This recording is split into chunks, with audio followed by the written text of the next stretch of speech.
আমি উগ্রবাদ মাথাচাড়া দিতে পারে মনে করি না, কিন্তু উগ্রবাদ মাথাচাড়া দেওয়ার বেশ কিছু ঘটনা দেখা যাচ্ছে এবং এটা এই না যে বাংলাদেশ এগুলো হঠাৎ করে বেড়েছে, এটা জাস্ট একটা অ্যাডমিনিস্ট্রেটিভ ফেইলিয়ার বলে আমি মনে করি। রুমিন যেভাবে বললেন যে এই সরকার তাদের সমর্থিত সরকার বা তারা সমর্থন করছে, আমিও ঠিক সহানুভূতিশীল মনে করি না, আমি এটা ডিসএগ্রি করি। কি করছে তাহলে এই সরকার, আসলে তাদেরকে কিভাবে? আমি ধারণা করি সরকার ভয় পাচ্ছে। ধরুন ৮০টা মাজার ভাঙা বা হামলা করা হয়েছে, আপনি একটা দুটো তিনটে মাজারে যদি স্টেপ নিতেন, মানে আমি এটা বিশ্বাস করতে প্রস্তুত নই ডক্টর ইউনূস মনে করেন মাজার ভাঙা ঠিক আছে বা কিছু করা যাবে না। সরকার ইনডিসিশন আছে এবং ভয় আছে, আমি ধারণা করি যে এই জন্য কি স্টেপ নিতে পারছে না কোনো ধরনের? সম্ভবত, কারণ যারা যাচ্ছেন তারা অনেক উগ্র, কিন্তু এটা না করে এখন আরো বড় বিপদ হচ্ছে এবং একটা স্টেটকে আপনি এই যে এখন যে ন্যারেটিভটা তৈরি হওয়ার সুযোগ তৈরি হচ্ছে সেটা তো হলো। দোকান বা শোরুম উদ্বোধন যখন নভেম্বরে মেহজাবিনকে দেয়া হলো না, এরপর কোনো স্টেপস নেওয়া হলো না, প্রকাশ্যে ওখানে পোস্টারিং করা হয়েছিল, আপনি কোনো স্টেপস নেন নাই।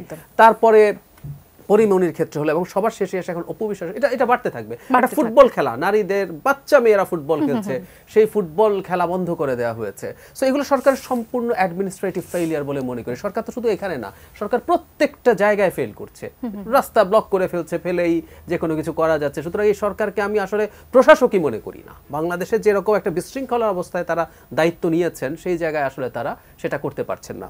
ভবিষ্যতে কি হবে, দুটো ব্যাপার একটু মনে রাখা দরকার। সেটা হচ্ছে বাংলাদেশে ধর্ম বা ধর্মকে সামনে এনে রাজনীতি হতে পারে, সারা পৃথিবীতে আছে। যেমন ভারতের বিজেপি স্পষ্টভাবে সে হিন্দুত্ববাদী রাজনীতি করে, আমি এটা স্ট্রংলি ডিনাউন্স করি, কারণ একটা আইডেন্টিটি পলিটিক্স আমি কখনো এন্ডোর্স করি না। ঠিক একইভাবে ইসলাম বলেও যদি কেউ রাজনীতি করেন আমি সেটার বিরুদ্ধে দাঁড়াই, কিন্তু যতক্ষণ পর্যন্ত তারা কনস্টিটিউশনের পেরিমিটার তারা মানবেন, নির্বাচন ব্যবস্থা মানবেন এবং আমাদের সংবিধান মেনে রাজনীতি করবেন এবং ক্ষমতায় গেলে সেটা মেনে চলবেন যদি হয়, তাহলে আমার অনিচ্ছা থাকলেও সেটাকে আমি সরকার হিসেবে মেনে নেব যদি জনগণ তাদেরকে ভোট দেয়। কিন্তু একটা অ্যালার্মিং সাইন আছে, আমি সেটা বলি।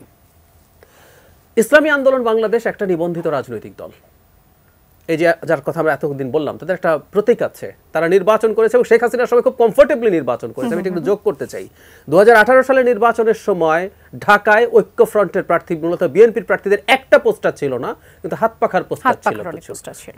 ওনারা ফেভার কেন পেয়েছেন আই রিয়েলি ডোন্ট নো, এটা খুঁজে দেখা হোক। কিন্তু ওনাদেরই একজন নেতা কয়েকদিন আগে উনি আবার একটা রাষ্ট্রীয় পদে আছেন, ইসলামিক ফাউন্ডেশনের গভর্নর, তিনি প্রকাশ্য জনসভায় মানুষকে কতল করার কথা বলেছেন। খুবই অ্যালার্মিং এবং ভয়ঙ্কর একটা খেয়াল করি আমরা, তার দল থেকে কোনো বক্তব্য নেই, সরকার, উনি একটা রাষ্ট্রীয় পদে আছে, কোনো স্টেপস নেওয়া হয়নি। ফলে আমার এই আশঙ্কাটা আছে, যারা নিয়মতান্ত্রিক এবং কনস্টিটিউশনাল ইসলামী রাজনীতি করবেন বলেও বলছেন, তারাও সেই জায়গায় থাকবেন কিনা, এখন এই প্রশ্নটা জরুরি। এটা যদি হয় তাহলে তাদের রাজনীতি করার অধিকার এই কনস্টিটিউশনাল ফ্রেমওয়ার্কে নাই।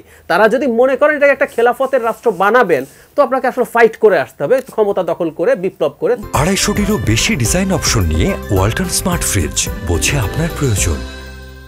প্রথম উত্তরটা হচ্ছে আমরা এখনো ক্ষমতায় আসিনি, সুতরাং এদের বিরুদ্ধে ফৌজদারি কার্যবিধিতে যে ব্যবস্থা নেওয়ার কথা, এটা এই মুহূর্তে বিএনপির পক্ষে সম্ভব নয়। কিন্তু এই মুহূর্তে সরকার আছে বাংলাদেশে, বিএনপি নাই কিন্তু একটি সরকার আছে। সো এই সরকারের দায়িত্ব বর্তায় যে বিএনপি বলে না, আওয়ামী লীগ বলে না, জাতীয় পার্টি, জামাত এই বিচারে না, এই ধরনের ফৌজদারি অপরাধের সঙ্গে যেখানে যেভাবে যুক্ত তাকে দেশের আইন অনুযায়ী তার বিরুদ্ধে ব্যবস্থা নেওয়া। দুই হচ্ছে, বিএনপি যেহেতু ক্ষমতায় নাই কিন্তু দলের দায়িত্বে আছে, সো বিএনপির হাতে সর্বোচ্চ ক্ষমতা হচ্ছে বহিষ্কার করা।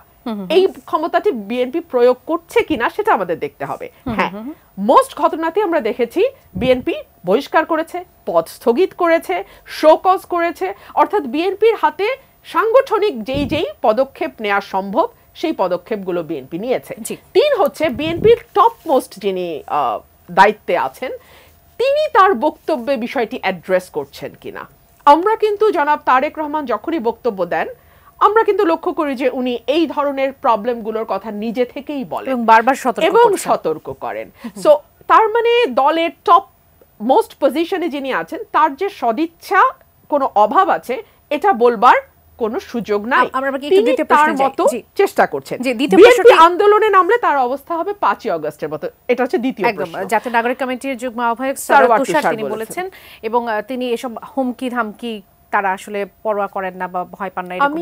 আমি আসলে এই উত্তরটার সাথে আমার 3 নম্বর দর্শক যে কথাটি বলেছেন সেটাকে এক করে বলি। হ্যাঁ, অর্থাৎ ওনারা নতুন প্রজন্মের যারা জেন জি যারা পলিটিক্সে আসতে চাচ্ছে ওনারা অনেক রকম কথা বলছেন যেটা হয়তো বা ওনাদের যে সাধারণ পপুলারিটি, সাধারণ মাস পিপলের কাছে তাদের যে গ্রহণযোগ্যতা সেটাকে কিছুটা এফেক্ট করছে। ওনাদের মধ্যে এক ধরনের অডাসিটি আমরা লক্ষ্য করছি।